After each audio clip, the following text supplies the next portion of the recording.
Afternoon, everyone, or actually it's still good morning, I think, 11 o'clock. Hi, I'm Kerry Mahoney from the ARC of Massachusetts, and it's my pleasure to have a special guest with us today. Her name is Alexandra Ullrich, and she's from Easter Seals, Massachusetts. And at Easter Seals, Alexandra oversees the College Navigator program, which is a fabulous program for students on the autism spectrum, and she offers virtual support and coaching and all sorts of troubleshooting for students who are on the autism spectrum and need that extra little assistance to be able to make sure their college experience is a good one. So I'm hoping that more people join on, but why don't you go ahead, Alexandra, and take the presentation away. So welcome, everyone. Thank you, Kerry, so much for having me today. I'm really excited to talk to all of you guys about the College Navigator program and just kind of about the college experience in general for students with disabilities. So let's get started.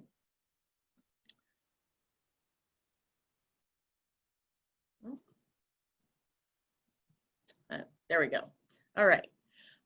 So one of the most basic differences between high school and between going to college or university is that in high school, your time is structured, or the student's time is structured by their parents and their teachers. When you get to college or to a university, you really have to manage your own time. And that can be a big difference for a lot of students.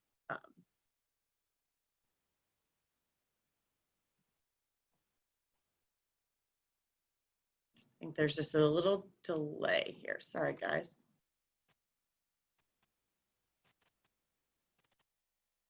Trying to go to the next slide. There we go. All right. So some of you may already know this, but I just want to make sure we all kind of have a good base knowledge as I talk today. So kind of what it's like in high school. The school district is really responsible for identifying, evaluating, documenting the student's disability. After they document it, there's an annual IEP meeting that determines their placement and the appropriate services that that student needs, including accommodations. Those accommodations are then incorporated into the student's daily schedule once that disability has been documented. The school can modify educational programs to meet the needs of the students. Oftentimes they may have special classes or special placements can be available for students if it best meets their needs.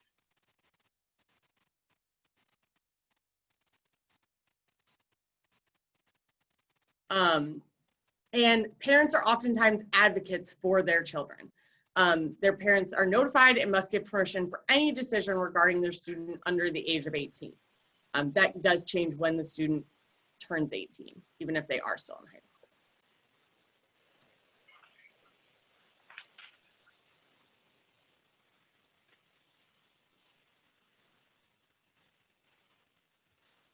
All right, so then we're going to talk about kind of what's different in college. So in college, the student is responsible for providing current documentation of the disability to the college. And this varies from college to college what exactly they require to document it. So that's something you would talk to the Disability Services office at the college about. The student has to request accommodations each time they're needed. For example, with tests, if they need a private room, they would have to request that each time they take a test. It's not automatically given to them. The students have to work with their disability services professionals and their instructors to determine if and what types of accommodations and services are appropriate for them within the college setting. Colleges don't provide special classes or programs for disabilities. Students really have to be their own advocates in college. That's really important. Parents are not notified of services their son or daughter requests unless the student grants permission for that information to be released. The school's main objective is to protect a student's right to privacy and confidentiality. So unless your student gives permission for you to be in the know, you don't have any access to that information. So some questions to think about when you're kind of college shopping. You know, is your child going, or are you going to live on campus, or are you going to commute?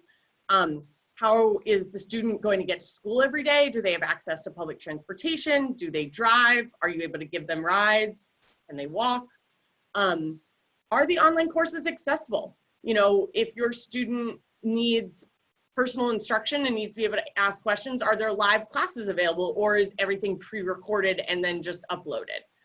This is becoming even more important during COVID-19.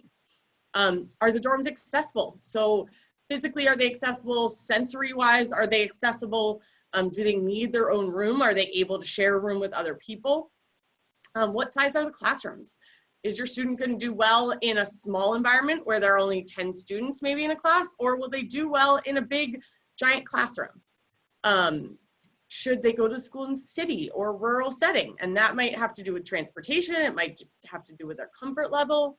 If your child has allergies, can the dining hall options meet their needs? You also not only just want to college shop in general, but you really want to disability office shop. So how many students are served in this office? How many people work in that office to serve that number of students? Would the student have a designated person to help them, or is it kind of just you talk to whoever's available that day? Is there some sort of plan that's created between the Disability Services Office and the student so that they know exactly what to expect, or is it kind of just fly by the seat of your pants? Is it possible to have untimed testing or untimed homework? Two separate issues often. Untimed testing, I definitely see a lot more than untimed homework. Are there note takers available? This is generally provided in most colleges, but I have experienced colleges where they say that's not an option. Is there a policy around excused versus unexcused absences if your disability may impact your child's ability to go to school each day? Are there inclement weather policies if your child is going to school on campus? And a million more questions that would be more specific to your child's needs. There's so many questions, I could talk about that all day.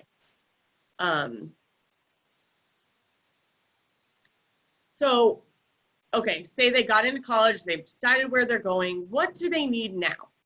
So you want to make sure they have trusting relationships with disability supports and professors. Do they need a personal care attendant? Is there durable medical equipment they need? Do they need a private bathroom? Is there an orientation and mobility specialist that can show them around campus and really help them to understand where different things are? Is there any kind of a mentor or mentee program? And this could be either on the college itself, through the college, or there are other programs through different nonprofits. I know Easter Seals has a mentoring program, and there are many other nonprofits that also have mentoring programs. So you may be able to find that outside of the school, even if it's not within the school. Again, transportation is really important, you know, making sure they have a reliable way if they're going to class to get there. Again, not as much of an issue these days because a lot of stuff is remote, but still something to pay attention to because we all hope eventually we'll be back on college campuses. And do they need any kind of assistive technology? Do they need some specific software? Do they need to use to record the lectures? Is there other assistive technology that they used in high school that was maybe provided by the high school that they really could use in college, but maybe they don't have access to at the moment?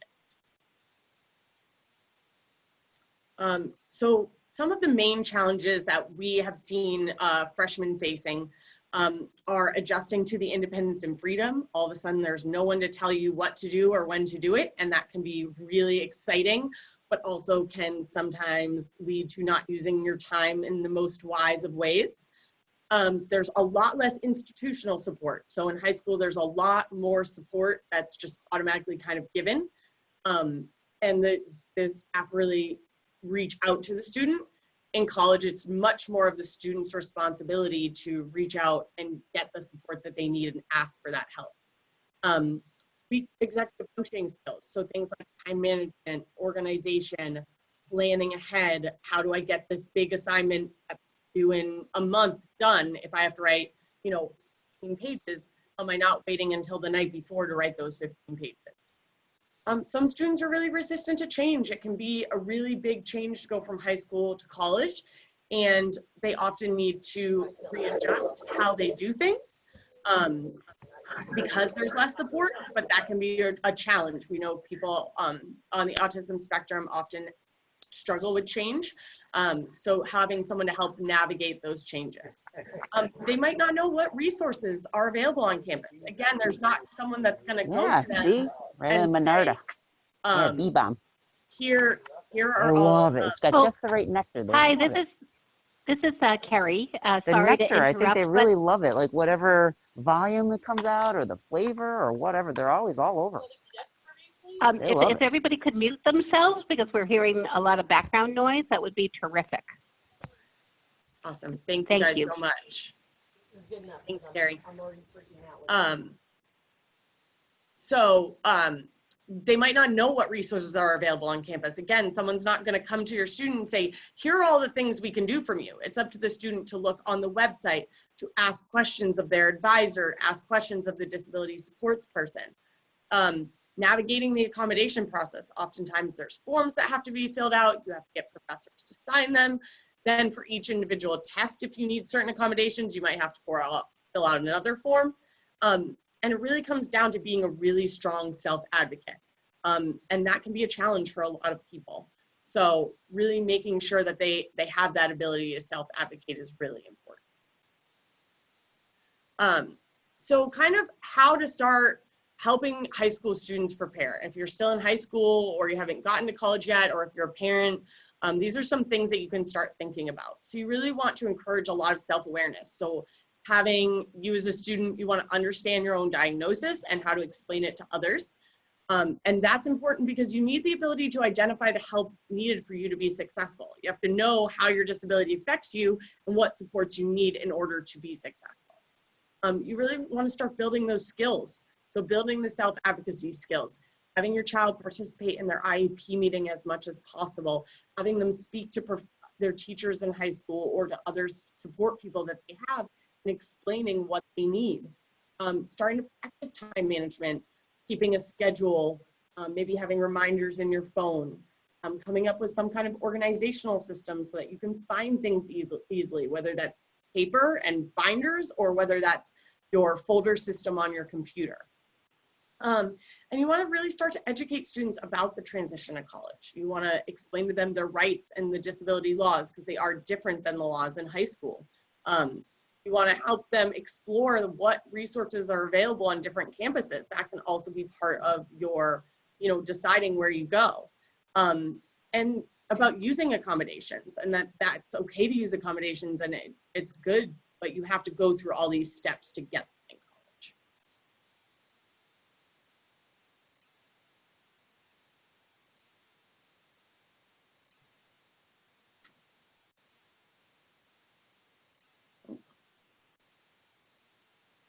All right. So why am I here to talk to you today? This information that I kind of previously talked about could really, a lot of different people probably could have talked to you about that, about how to prepare for college. But I'm here because of what we're doing at Easter Seals with our College Navigator program. So at Easter Seals, we like to look at unmet needs. And so we identified the problem as being that students with disabilities are not graduating college at the rate that they're being accepted. Their dropout rate and their graduation timeline is much longer than students without disabilities. And we saw an unmet need for supports for those students so that they can stay in college and graduate and get that better job and lead an independent life. And so this led us a few years ago to create the College Navigator program. So in order to kind of decide what was this program going to look like. Okay, we looked at the research, we saw that there are people, the graduation rates are low, we want to increase that, but how do we do that? So we talked to some clients.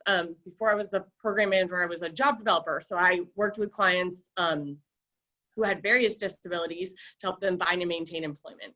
And so we talked to a few of them who hadn't succeeded in college and to find out why. So one young man had ASD. He received very specialized instruction in high school.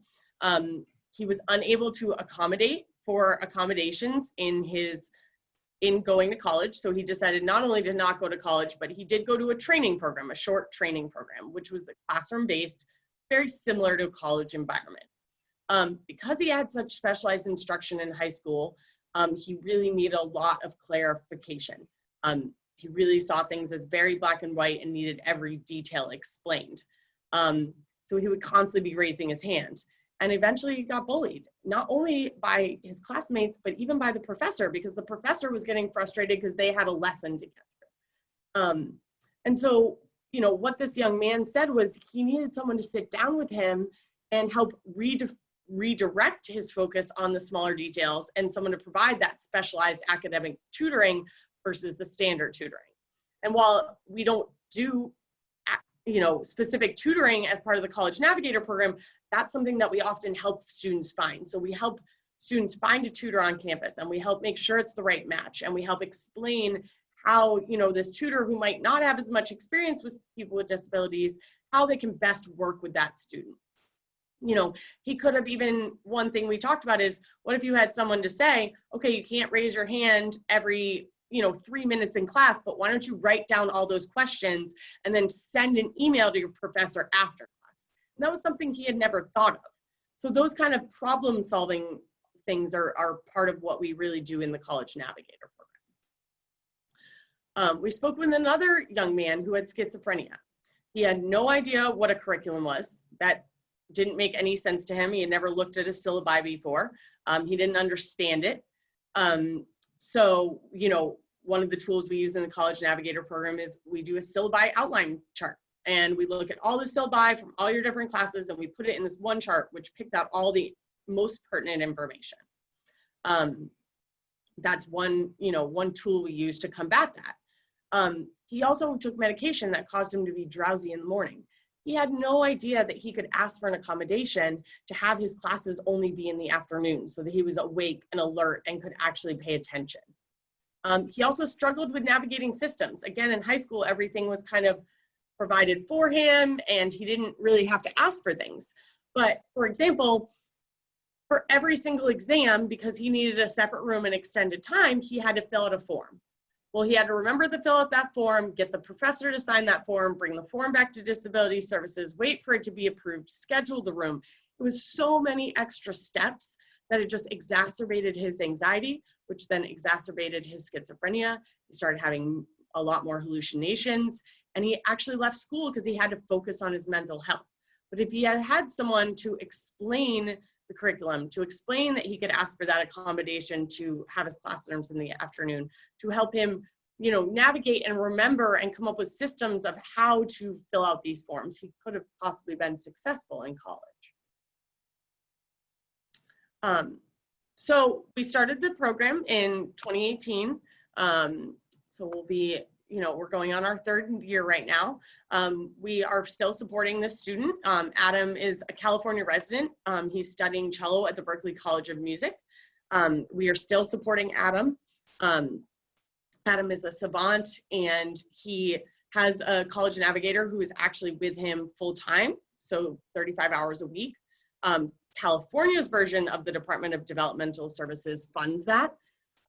Adam has significant needs in terms of safety and all of those things. That's not how we originally envisioned the College Navigator program, but we really are trying to meet the needs of our clients if we're at all able to do so. So we were able to kind of create this program for Adam that's allowed him to be successful at Berklee, and he continues to go there, and we continue to support him. If you've ever seen Autism the Musical, there's 1 and 2, and Adam's in that. He's a very cool kid. So later in 2018, Massachusetts Department of Developmental Services and Easter Seals created a partnership pilot program to serve 10 of their ASD only clients pursuing higher education in the Northeast region of Mass. That was really successful. And so in 2019, due to the success of the pilot program, DDS and Easter Seals increased the capacity in year 2 from 10 to 20 students. We were then able to expand and not only serve the Northeast region, but also the Boston region. And now this year, building on the success of our first 2 years, we now have the capacity to serve 30 clients in the Boston and Northeast regions. We also, due to COVID, we started doing remote services this spring. when all the colleges shut down. We are still providing all of our services remotely at the moment, but clients will this fall have the option to have in-person or virtual services depending on their preference. But we also have the capacity now, because we did the remote services were so successful this spring. Not only is it now just a response to COVID-19, but it's a way to serve students that are not in those regions and even outside of Massachusetts. So we now have the capacity to serve clients virtually all of the time if they're not in either the Boston or Northeast region of Massachusetts, or even if they're outside the state of Massachusetts. While DDS is currently only funding ASD only clients, we do also have private pay services available for students who do not qualify through DDS. So that could be someone who doesn't have autism as their primary diagnosis. We built this program to serve all students with disabilities, and we have served students with other disabilities in the past through grant funding and through private pay. So that is always an option. I know this webinar is geared towards those on the autism spectrum and those that serve them. But if you know other students who could benefit from this, we also serve other students with disabilities.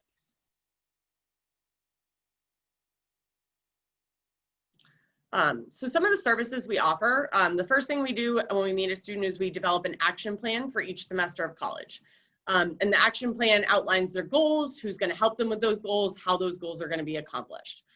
So some of the things we generally work on is setting personal schedules, so time and organizational management, whether that's a calendar on your phone or your computer or a handwritten planner.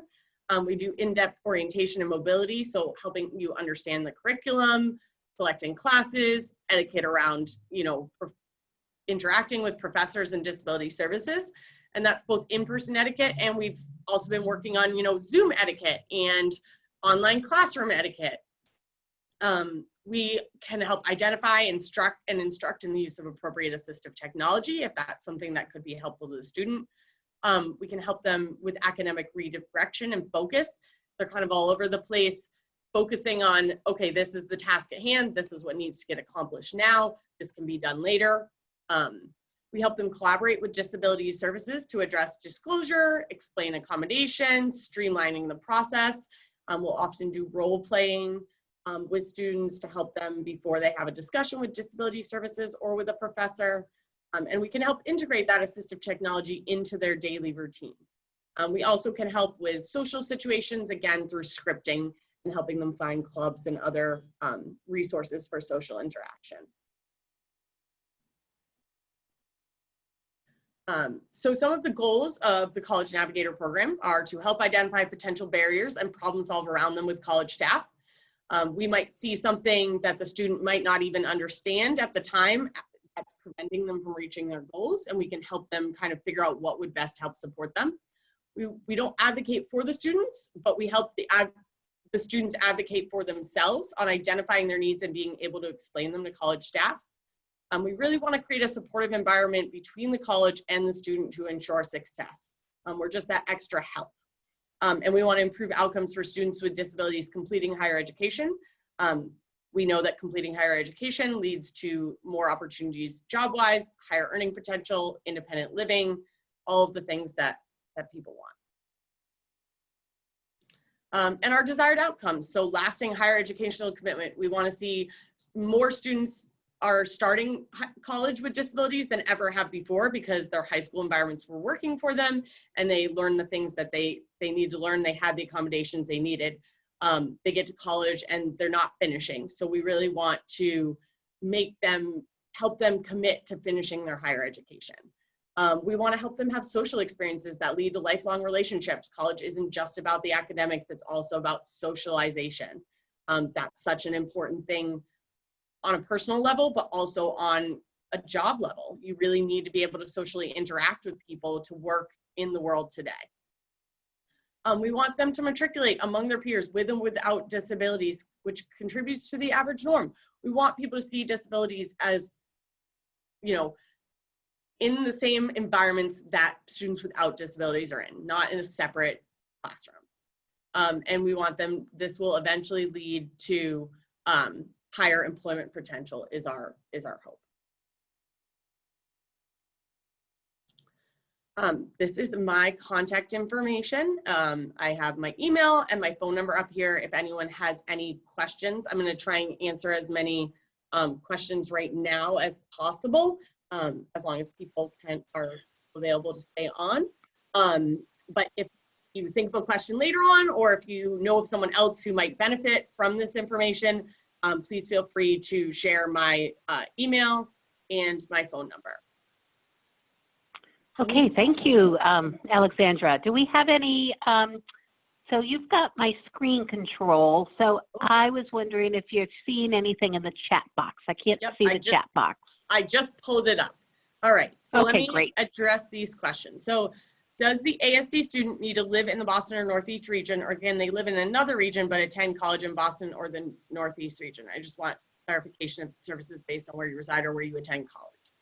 So that is a great question. So it is based on where you attend college. So we currently have staff in the Northeast region and the Boston region, which is where we can offer, if the student is on campus this fall, we would be able to offer in-person services in Boston or the Northeast region if the student chooses to go to be on campus and wants to meet with someone in person. If they can, but if they're going to college in another region, even outside, we can provide remote services. So it doesn't matter where they live, it's where they're going to college. That determines basically just whether or not we can do in-person or not. We can do remote for anyone, pretty much anywhere. If you need any other clarification on that, and don't know, Dolores, just please let me know. How do you deal with students who might have problems with remote learning? So, you know, there were definitely students that struggled this spring with remote learning. You know, we really try and help them connect with their professors. If they need additional clarification, we help them connect them with tutors. We help connect them if there's some kind of technology that could be helpful for them. We try and help them come up with processes and, you know, time management and organizational skills that help them more structured with remote learning. I'm probably gonna say your name wrong and I apologize, but Gayazi, if there's a specific problem that you're thinking of that I didn't address, please let me know. But those are the things we've seen in general and kind of how we've tried to address them.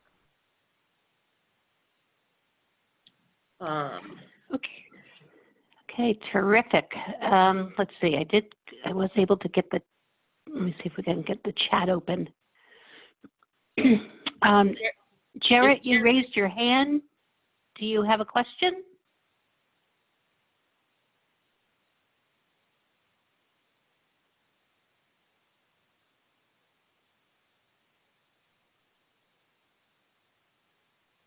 Maybe not. All right. All right. Okay. Yeah, any other questions here? Well, you know, so this is great. What a wonderful service that is available. And I encourage everyone to share the wealth of information from today. And also, if you know of anyone that may benefit, this is really an awesome program. So thank you, Alexandra. And thanks all of you for attending today. At the end of the session, you're going to get a copy of the presentation. So you'll have Alexandra's information, as well as we have recorded this session. So by the end of the week, it should be up on our YouTube station as well. So I hope everyone has we got a few more chats. Want to just make sure there's no questions? Nope, no questions. Okay, they were just saying lots thank of thank yous. Yes, okay, thank you all good, for attending. good. I really appreciate, and thank you, Kerry, for having me. I really appreciate this opportunity to speak to everyone and explain more about the program, and I hope to hear from some of you. Oh, Okay, and Kerry? perfect. Kerry? Yes. Yeah, Chelsea? No, I don't think you sent the slides from yesterday. I didn't. I is not letting me download for some weird reason. The the participants. So I'm working on it. No. I've contacted someone at Zoom, and Katarina is helping me as well. So I'm hoping by the end of the day. And unfortunately, that may be the same case for this presentation, but I will get them to you as soon as I'm able. Okay? Also me too. Yep. Everyone, Jarrett. So, all right. Lots of Thank you. yous here in the chat. And, well, thank you for coming. And next week, we're going to be having Liz Sandblum from the Department of Developmental Services. And she's going to be talking about utilizing self-direction, which is a really awesome way of being able to look at some alternatives to maybe attending a full-time day program and that sort of thing. Who the host on tomorrow, Thursday? Oh, no one's tomorrow. Maura is on with Representative Garbely on Thursday at 11. So hope to see you all then. You all have a great day. Take care. Bye-bye. Thank you.